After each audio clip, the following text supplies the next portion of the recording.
இதுதான் என்னை மண்டையை ரொம்ப வருத்தி எடுத்துட்ட விஷயம். என்ன அப்படின்னா, அப்பா செத்து போனார், இயற்கை எழுதினார். அம்மா செத்து போனார், இயற்கை எழுதினார். ஏன் ஊறுகாய் இயற்கை எழுத மாட்டேங்குது? உப்பு போட்டு விட்டாங்க, வேற ஒன்றும் இல்லையே. அப்போ இப்போ மரத்துலேருந்து உளுந்த பழம் 4வது நாள் மண்ணோட மண்ணாக ஆயிடுது சொன்னோம். ஆனால் ஊறுகாய் 1 வருஷம் நாள் பாக்கெட் உள்ள அப்படியே இருக்க. உப்பை போட்டுட்டாங்க. உப்பு நுண்ணுயிர்களை கொலை பண்ணிடுது. நுண்ணுயிர்கள் தான் ஒரு பொருள் நுண்ணா மாற்றணும். அந்த நுண்ணுயிர்களை கொண்டுடுச்சு. அப்பா செத்து போனார், சொந்தக்காரவங்களுக்கெல்லாம் தகவல் போயிடுச்சு, வர்றதுக்கு கொஞ்சம் லேட் ஆகுது. அதுக்குள்ளே இந்த உடம்பு உப்புது இல்லை, நுண்ணுயிர் அங்கே வேலை செய்ய ஆரம்பிச்சிருச்சு இல்லை. அப்புறம் தான் இயற்கை எழுதினார். அப்போ அந்த நுண்ணுயிரை அழிச்சிட்டிங்கன்னா இயற்கையை சுத்தமாக அழிச்சு தள்ளிடலாம். அப்போ இது மண்டகுள்ள ஒன்றதையும் உப்பு வேறு எங்கே உயிரை கொள்ளுதுன்னு யோசித்தேன். மீனை பிடிச்சி தடவி வைக்கிறாங்க, கருவாடு வருஷம் முழுது வச்சுட்டு திங்கிறாங்க. ஆடை அறுத்து தின்ன பிறகு மிச்சர்களை உப்பை தடவி கயிற்றில் ஊற்றி தொங்க விட்றான், உப்பு கொண்டான், வருஷம் முழுது வச்சுட்டு திங்கிறான், உயிரை கொண்டு விடுது. அப்படின்னா மூட்டை மூட்டையாக லாரியா யூரியா டிஏபி பொட்டாசு எல்லாத்தையும் கொண்டு நம்ம மண்ணில் கொட்டினாங்களே. நம்ம மண்ணெல்லாம் இப்போ உப்பு கொண்டமும் கருவாடாகவும் இருக்குன்னு நினச்சாங்க யார். அப்போ தான் இந்த தாடி என்னமே எடுக்கிறதுலேன்னு முடிவு பண்ணேன். அறிவு இங்கே இருக்குது, அறிவு காலேஜில் கிடையாது, புத்தகத்தில் கிடையாது.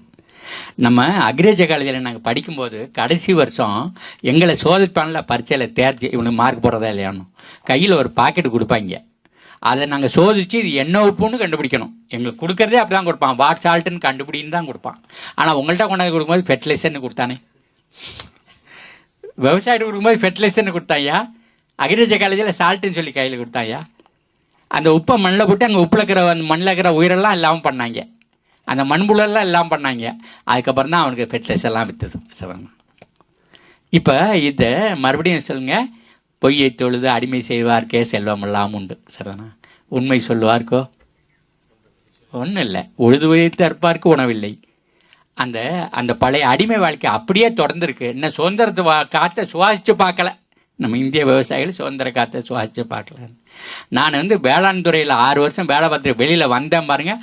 அன்னைக்கு திருநெல்வேலியில் மீட்டிங் நடக்குதுங்கய்யா, 69. அன்னைக்கு துணை டைரக்டராக இருந்தான், பின்னாடி அவன் டைரக்டராக வந்தான், வெங்கட்ராமன் பேர். அப்புறம் அவன் அமெரிக்காவுக்கு போனான், வேர்ல்டு பேங்கில் வேலை பார்த்தான். அங்கேருந்து திரும்பி மறுபடியும் இங்கே பிளானிங் கமிஷனில் உட்காந்தான். எல்லாமே சேர்ந்து அழித்ததெல்லாம் அவங்க தான் அழித்தாங்க. ஆனால் அந்த ஆள் எங்களை பொறுத்தவரைக்கும் ரொம்ப நல்லவன். விவசாயியை பொறுத்தவரையிலும் அவ்வளவு பிரியமாக இருப்பான், அவ்வளவு நல்லா பேசுவான், நல்ல பேச்சாளர். அவன் கையில் ஒரு நாற்று வச்சுருக்கான், 5-8 நாற்று வச்சுருக்கிறான். மேலே எவ்வளவு இலை இருக்கோ அவ்வளவு இலைக்கு கீழே அந்த வேர் இருக்குது. அப்போ அந்த ஆள் சொன்னான், இங்கே பாரு, மாடு நிறையா பால் கறக்கணுன்னா வாய் வளமாக இருக்கணும்னு சொல்லுவான். மாடு நிறைய சாப்பிட்டதுன்னா அது ரத்தமாக மாறும், ரத்தம் பாலாக மாறும். அப்போ மாடு நிறையா பால் கறக்கணுன்னா வாய் வளம் இருக்கணும். அப்போ இந்த நெல் இருக்குதே, இது நிறைய ரசாயன உரத்தை சாப்பிடும், அதை நிறையா நல்லா மாற்றும்னு சொன்னோம். அப்போ இங்கிலீஷில் அதுக்கு பேர் என்ன? High fertiliser responsive strain. இப்போ நம்ம நெல்லுகள் இருந்ததே, பழைய நெல் ரகங்கள், அது எங்கள் அப்பா உள்ளே போனார்னா வெளில தெரிய மாட்டார், தோளவரத்துக்கு வைக்கலாம், அது மேலே காத்துன்னு இருக்கும். அப்போ அது அவனுடைய ஃபெர்டிலைசரை போட்டதையும் சாஞ்சிருச்சு. அவன் ஒன்றே சொல்லிட்டான், உன் நெல் மோசம்னு சொல்கிறான். ஏன் நெல் மோசம்னா யூரியா திங்க மாட்டேங்குதுன்னு. அவன் யூரியா விற்கிறதுக்காக வந்தவன். சரிண்ணா? 1952 இங்கே முதல் எலெக்ஷன் வருது. அப்போவே ஃபோர்டு ஃபவுண்டேஷனுங்க வந்துட்டான், அவன் மோட்டார் கம்பெனிக்காரன். ராக்வெல்லர் ஃபவுண்டேஷனுங்க வந்துட்டான், அவன் எண்ணெய் விற்கிறவன், பெட்ரோல் கம்பெனிக்காரன். பெட்ரோல் கம்பெனிக்காரனுக்கும் மோட்டார் விற்கிறவனுக்கும் இங்கே இருக்கவெல்லாம் திங்கறலைன்னா அவ்வளோ பெரிய இன்ட்ரெஸ்ட்டு. ஆனால் நமக்குலாம் தெரியாதுயா, அந்த இளமையில் இவ்வளோ பெரிய சூதுவாதெல்லாம் இருக்கும்னு அக்ரிகல்ச்சர் கிராஜுவேட்ஸுக்கெல்லாம் ஒருத்தனுமே தெரியாது. இன்றைக்கும் ரொம்ப பேருக்கு தெரியாது. அமெரிக்காக்காரங்க நிறையா ரசாயன உரம் ஒன்று பண்ணிட்டான், அதை போடுறதுக்கு இடம் வேணும். அங்கெல்லாம் பார்த்தா 3 மாதம் தான் வெயில் அடிக்குது, இங்கே 12 மாதம் வெயில் அடிக்குது, 12 மாதம் விவசாயம் நடக்குது. அப்போ இந்தியா சீனா மாதிரி நாடுகளை பிடிச்சிட்டோம்னு சொன்னால் நிறைய ரசாயனத்தை விற்று முடிச்சுக்கலாம் வரத்தை. அதுக்காகவே வந்தாங்க. அவன் வரத்தை நம்ம செடியெல்லாம் ஏற்க மாட்டேன்னுச்சு, அதெல்லாம் இதெல்லாம் தள்ளிட்டு அந்த முக்காம்பழத்தை கொண்டாந்து நட்டுட்டான். சரிம்மா? அதை நம்ம குணசேகரன், நம்ம பாண்டிச்சேரி தமிழ் பேராசிரியர், அவர் பாடினார். முக்காமூலம் நெல் பயிர் 30 கஜம் தண்ணி கிணறு, நிற்காம தான் தண்ணி இறைச்சேன், நெல் பயிர் கருகி போச்சு முக்காமூலம். அந்த திருப்பாவையில் ஆண்டாள் பாடுறாவ, 1000 வருஷத்துக்கு முன்னாடி நம்ம விவசாயம் எப்படிங்கிறத சொல்கிறாவ.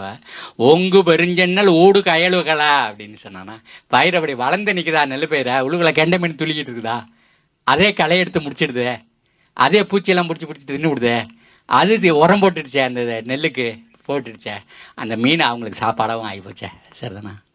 அந்த ஓங்கு பெருஞ்சன்னல் அப்போ அது இருந்தால் மாடு பால் கறக்கணும். தேங்காதே புக்கிருந்து சீர்த்த முளை பற்றி வாங்க குடம் நரைக்கும் வள்ளல் பெரும்பசுக்கள் அப்படின்னா, அந்த வள்ளல் பெரும்பசுக்கள் அங்கே குடம் நரைக்குது பால், அதுக்கு அந்த வைக்க வேணும்ல. வைக்க கிடச்சிருச்சா? வரப்பில் இந்த புல் கிடச்சிருச்சா? எல்லாம் கிடச்சிருச்சு. அது போட்ட சாணி மறுபடியும் வயலுக்கு வந்துருச்சா? முடிஞ்சிருச்சா? உங்களுக்கு சோறை உள்ள தள்ளணுமா? தயிர் கிடச்சிருச்சா? நெய் கிடச்சிருச்சா? எல்லாமே வாழ்க்கை முடிஞ்சிருச்சா? இதைத்தான் இன்னைக்கு உலகம் முழுவதும் எக்காலஜின்னு பேசியிருக்காங்கய்யா, உயிர் சூழியல்னு பேசிட்டு இருக்காங்கய்யா. அந்த உயிர் சூழலையாக தான் அழிச்சாங்க. அந்த அந்த இதை போட்டு அந்த நம்ம வைக்கலை இல்லாமல் பண்ணான். வைக்க இல்லாமல் பண்ணதையும் மாடு சாக்க கசாப்பு கடைக்கு போயிடுச்சு. முடிஞ்சுது, அதோட க்ளோஸ்.